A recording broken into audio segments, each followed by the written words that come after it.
अन्य गुरु के चरणों में प्रणाम करती हूँ, माता रानी के चरणों में प्रणाम करती हूँ, साहब दीदी के श्री चरणों में प्रणाम करती हूँ। इस चर्चा स्थल पर उपस्थित एक भाई बहन के चरणों में मेरा प्रणाम, मेरे प्रणाम को स्वीकार करें।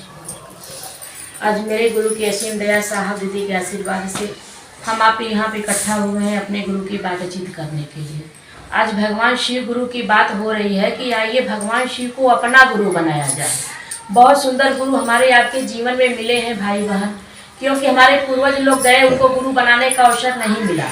आज हमारा आपका ये सौभाग्य है कि भगवान शिव को गुरु बनाने का ये अवसर मेरे साहब ने दिया भाई बहन, कि आइए उनको अपना गुरु बनाकर 3 सूत्र करने का प्रयास किया जाए। गुरु बहुत जीवन में अनिवार्य माने गए हैं, क्योंकि भगवान से सुंदर कोई गुरु नहीं है।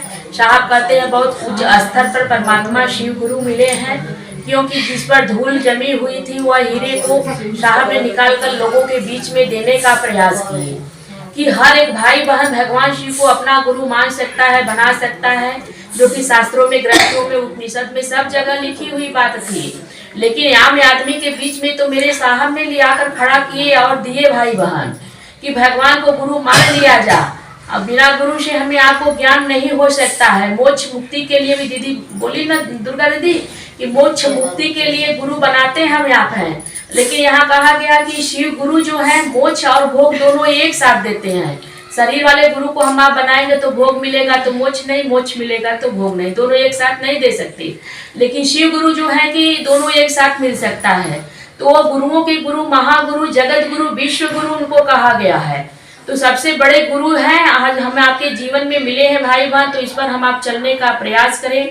जो साहब ने हमें आपको 3 सूत्र दिए हैं, 3 सूत्र का पालन करना है। जिसने शिव शिष्टता के राज्य मार्ग को बनाया है, जिसने शिव शिष्टता की तरफ ले चल रहे हैं, उनको भूलना नहीं है भाई बहन। साहब कहते हैं कि मुझे भूल जाइए, लेकिन मेरे बातों को, मेरे जो लिखकर मैंने गया हूँ, मैं जा रहा हूँ या मैं लिख दिया हूँ, उसको याद करिएगा, क्योंकि शिव की पता गुम हो जाएगी। तो पता लेने के लिए तो साहब के पास जाना ही पड़ेगा। तो जो साहब ने हमें आपको शिव शिष्टता का मार्ग दिया है, सीधे मंजिल हमारे गुरु शिव हैं और कोई नहीं है भाई बहन, बीच में दूसरा कोई नहीं है। देखिए अभी कल दीदी बोल रही थी, तेतरा दीदी की केराकत में भैया लोग गए थे वहां पे चर्चा करने के लिए। जो भैया करा रहे थे वो भैया आए नहीं थे। 30,000 रुपया बोले थे। अब सही है कि गलत हमें तो नहीं समझ पाती, लेकिन दीदी बोल रही थी कि भैया लोग कह रहे थे कि 30,000 उन्होंने मांगा था कि चर्चा कराने के लिए, कि 5,000 हम लेंगे और जो 25,000 है तो बड़े बड़े गुरु भाई लोग को बुलाएंगे, उन लोग को हम देंगे। तो मेरे भाई बहन पैसा किसी को नहीं देना है, क्योंकि हम आप अपने महादेव की बात नहीं कर सकते हैं। जिस मुंह से हम आप गप कर रहे हैं उसी मुंह से अपने गुरु की बखान करना, प्रशंसा करना है। जो गुरु ने हमें आपको अनुभूति दिया है, सुख दिया है, शांति दिया है, गुरु बनाने से जीवन में जो परिवर्तन आया उसी बात को तो बताना है। चर्चा का उद्देश्य क्या है, लक्ष्य क्या है, कि हमारे गुरु शिव है, लोगों के गुरु शिव हो जा। इसी उद्देश्य से न मेरे साहब ने महादेव की चर्चा किए थे भाई बहन। पैसा धन दौलत के लिए नहीं किए थे, सम्मान प्रतिष्ठा के लिए मेरे साहब ने नहीं श्री गुरु की चर्चा शुरू की है। साहब को क्या कमी थी? पैसा की नहीं कमी थी, नहीं सम्मान की कमी थी।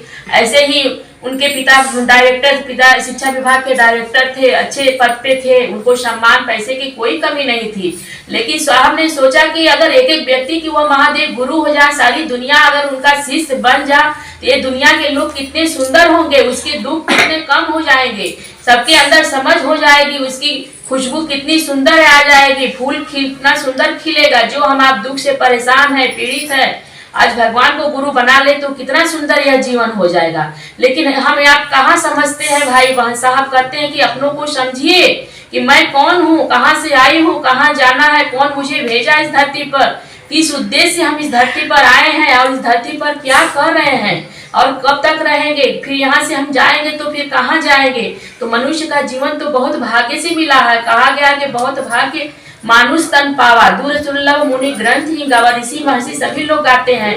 तो यह संसार दुख का है, ये संसार में हम आप आए हैं तो दुख ही दुख मिलेगा, सुख बहुत कम ही मिलेगा। अभी दीदी बोली कि सुख बहुत कम मिलेगा, लेकिन दुख सुख से हमें आपको ऊपर जाना है, जहाँ आनंद ही आनंद है। जो कहा गया इच्छा ज्ञान क्रिया चित्त आनंद के अवथा सागर, सबसे बड़े महादेव गुरु हैं, जहाँ हमें आपको आनंद ही आनंद है। तो भाई बहन हमें आपको बहुत अच्छी चीज हमें आपको मिला है, तो इसे हमें आपको गंवाना नहीं है।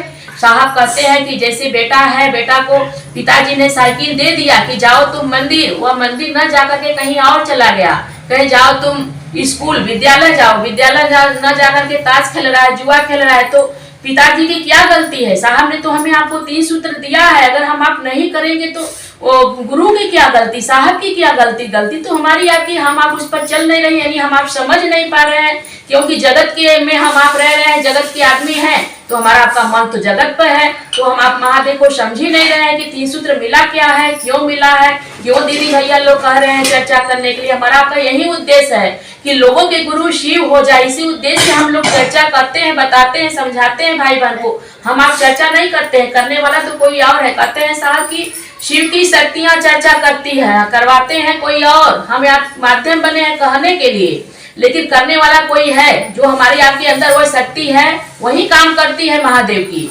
तो भाई बहन, जो साहब ने हमें आपको 3 सूत्र दिया है, पहले में दया मांगना है कि हे शिव आप मेरे गुरु हैं, मैं आपकी शिष्या हूँ, मुझ शिष्य पर दया कर दीजिए। दया साहब कहते हैं दया कब होगी? जब गुरु के आदेश का पालन करेंगे, गुरु ने जो कहा है उसको करिए, तभी हमें आपको दया मिल सकती है भाई बहन। दया मांगने के लिए साहब कहते हैं अगर दया नहीं करते हैं महादेव तो उनसे झगड़ा करिए, लड़िए। जैसे बच्चे अपने स्कूल में पढ़ने के लिए जाता है, एक बच्चा पढ़ने के लिए जाता है, उसका जूता फट जाता है, 1 दिन जाता है, 2 दिन जाता है, 3 दिन जाता है, चौथे दिन आकर करके सो जाता है। मम्मी पापा से मम्मी जाती है कि बेटा नाश्ता कर लो, कहता है कि नहीं मैं नाश्ता नहीं करूंगा। क्यों बेटा स्कूल में टीचर मार दिया है क्या, क्यों नहीं नाश्ता कर रहे हो? कहे कि नहीं नाश्ता फस्ता नहीं करेंगे, क्योंकि 3 दिन से मैं चिल्ला रहा हूँ कि मेरा जूता फट गया है और जूता नहीं दिलवा रहे हैं। उसने हट कर लिया है, मम्मी पापा को जूता दिलवाना ही पड़ा। तो ठीक उसी तरह हमें आपको भी हट करना होगा। अपने गुरु साहब कहते कि लड़ने नहीं आता है महादेव से, उनसे लड़ाई करिए कि क्यों नहीं दया करिए, कि जब अपने काम के लिए मुझको दया नहीं करिएगा तो मेरे काम के लिए क्या दया करिएगा। साहब कहते कि मैंने देखिए लड़ना शुरू किया, जो कि हमने चमत्कार सिखाया, सबको चमत्कार सीखा था, भी सिखाने का भी प्रयास किया था, फिर भी 9 महीने बीत गया, कोई शिष्य नहीं जुड़ रहा था। मैंने खाना छोड़ दिया, नीलम ने खाना छोड़ दिया, बच्चों का खाना बन रहा था और सत्तू पीकर 3 दिन तक रहे साहब। फिर उसके बाद महादेव बोले कि जिद न करो, खाना खाओ। फिर देखिए महादेव की चर्चा होने लगी, तो भाई बहन बहुत तेजी से होने लगा। तो साहब दीदी तो हम आपके साथ में हैं, चल रहे हैं, कर रहे हैं, अब तो हमें आपको चलना केवल है, बना बनाया हुआ 3 सूत्र मिला है, तो हमें आपको भी लड़ाई करना है। साहब कहते लड़ने नहीं आता है, लड़िए महादेव से।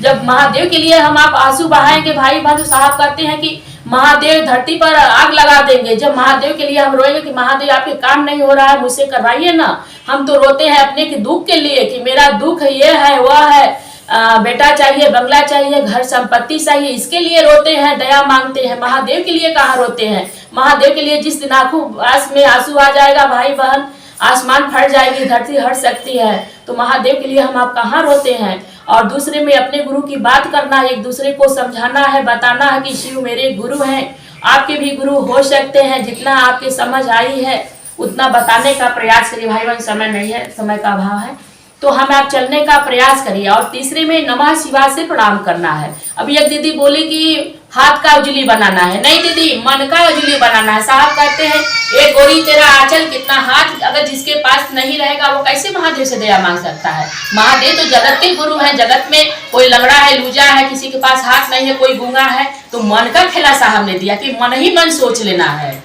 अब जो कि तीसरे में नमः शिवाय से प्रणाम करना, भी दीदी वो दीदी बोली, ये भी दीदी बोली, वो भी दीदी बोली कि जाप करना है। जाप नहीं करना है, हमने सुन रहे थे कि प्रणाम करना है। साहब कहते हैं पहले प्रणाम करना सीखिए तब न जाप करेंगे हम। आप जाप करने के लिए अपने शरीर को लगाना, मन को मतलब कि लगाना होगा, ताकत लगानी होगी, जिस देवता का मंत्र है उसको भी याद करना होगा, और जो मंत्र है उसको भी, तीनों एक साथ शामिल होगा, तब हम आप जाप कर सकते हैं। साहब कहते हैं पहले प्रणाम करना सीखिए, जब प्रणाम करेंगे तब जाप की स्थिति में जाएंगे। साहब ने कहा शिष्यानुभूति में कहीं नहीं लिखे हैं जाप करने के लिए, प्रणाम करने के लिए लिखे हैं कि प्रणाम करिए, पहले सीखिए महादेव से।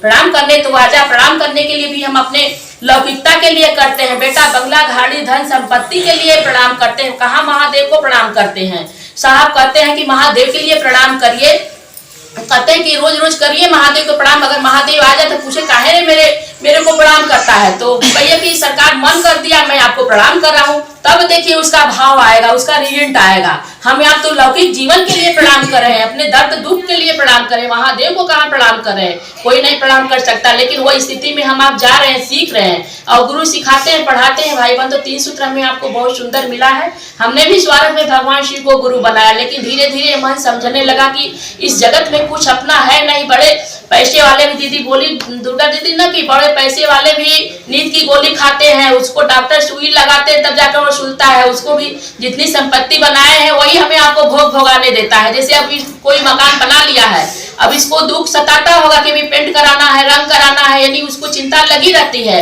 4 चक्के की गाड़ी को ले लिया, खरोच आ गया, उसमें हमें आपको रंग पेंट कराना है, यानी वो हमें आपको दुख देने लगता है, भुगाने लगता है। तो साहब कहते हैं जो महादेव ने जितना दिया है उसी में संतुष्ट करिए। चलिए, कितने दिन के लिए हम आप आए हैं, कहीं हम आप जाते आते हैं तो एक ही सिर्फ कपड़ा लेकर के जाते हैं, सारे कपड़े घर पे रखकर छोड़कर जाते हैं। तो चलिए, जितना व्यवस्था साहब ने दिया है, महादेव ने दिया है, बहुत दिया है, हमें आप इसी में संतुष्ट करें। यही कहते हैं साहब की बोधात्मक ज्ञान गुरु देते हैं, जीवन जीने की कला वह गुरु सिखाते हैं। किसी गुरु से आया हुआ ज्ञान जीवन जीने की कला सिखाता है। आइए इन्हीं चंद शब्दों के साथ अपनी बाड़ी अपने परम गुरु के चरण में रखते हुए अपने गुरु को प्रणाम करती हूँ, साहब दीदी को प्रणाम करती हूँ, सभी भाई बहन के चरणों में मेरा प्रणाम। मेरे